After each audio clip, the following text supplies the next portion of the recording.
The sea was his kingdom, and fear was his weapon. His name was Edward Teach, but history would remember him as Blackbeard, the most infamous pirate ever to sail the Atlantic.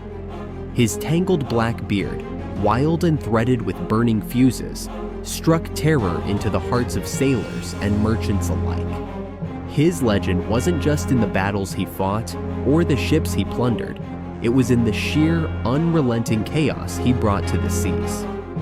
Born around 1680, Edward Teach's early life remains a mystery, but by the early 1700s, he was already carving his path in blood and gunpowder. He started as a privateer during Queen Anne's War, legally raiding enemy ships for England.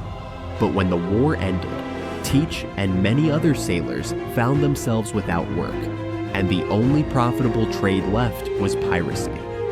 He joined the crew of the fearsome pirate Benjamin Hornigold, where he quickly rose in rank due to his cunning mind and ruthless efficiency.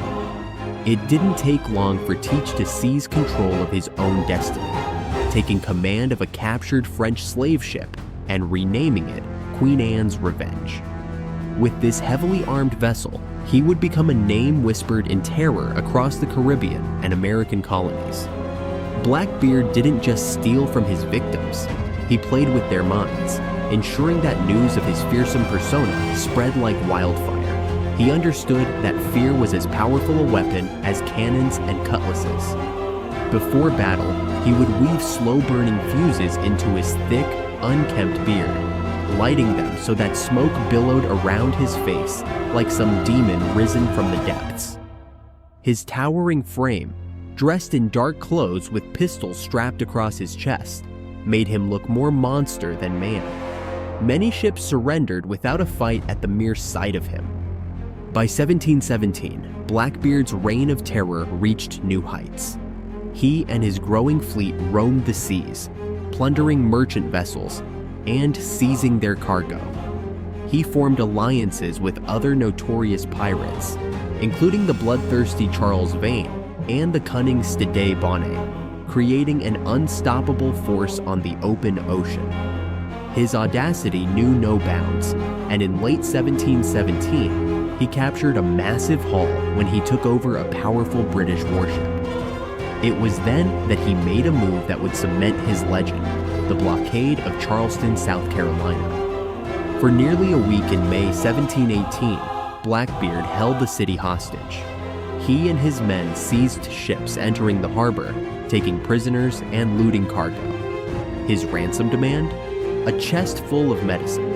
Why he wanted it remains a mystery. Some speculate he had sick crew members, while others believe he sought the medicine for a more sinister reason. Regardless, the city had no choice but to comply. And once Blackbeard received his prize, he vanished into the sea once more, leaving Charleston shaken and humiliated. Despite his terrifying reputation, Blackbeard was more than just a brute. He was a strategist. He knew that piracy was a dangerous game, and he needed an escape plan. In the summer of 1718, he accepted a royal pardon from the governor of North Carolina, Charles Eden. For a brief moment, it seemed as though the pirate had retired, but Blackbeard wasn't one to walk away from power. From his new home in the inlets of North Carolina, he continued his plundering ways under the protection of corrupt officials who turned a blind eye in exchange for a share of the spoils. But Blackbeard had made enemies, powerful ones. The governor of Virginia, Alexander Spotswood, saw him as a direct threat to trade and order in the colonies. Unwilling to let the pirate king slip away into comfortable retirement, Spotswood secretly sent 2 heavily armed ships under the command of Lieutenant Robert Maynard to hunt Blackbeard down. The final confrontation came on November 22, 1718 at Ocracoke Island. Blackbeard, caught off guard, was outnumbered and outgunned, but he was never one to surrender. As Maynard's forces closed in, he unleashed his fury. His ship, Adventure, fired a devastating broadside that nearly crippled the attackers. But Maynard had anticipated the pirates' tactics. He had hidden most of his men below deck.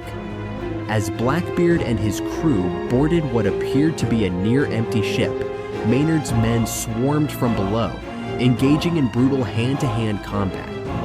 Blackbeard fought like a man possessed. He took bullet after bullet, slashing and hacking at his foes with his cutlass. Even when surrounded, he refused to fall, his legendary resilience terrifying those who faced him. It wasn't until he had been shot 5 times and slashed across the neck that the Pirate King finally collapsed.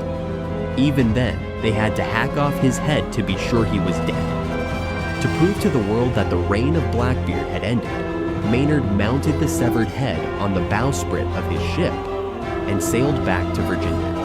His body, as legend has it, was thrown into the water, where it swam 3 times around the ship before sinking into the depths. Some say his ghost still haunts those waters, searching for his lost head. Though Blackbeard's life was cut short, his legend only grew. He was more than just a pirate. He was a symbol of defiance, chaos, and the untamed spirit of the sea. His story has inspired countless books, movies, and myths, ensuring that even centuries after his death, the name Blackbeard still carries the same chilling weight it did when he ruled the waves. For those who dare to sail the waters where he once prowled, remember, his ghost may still be watching.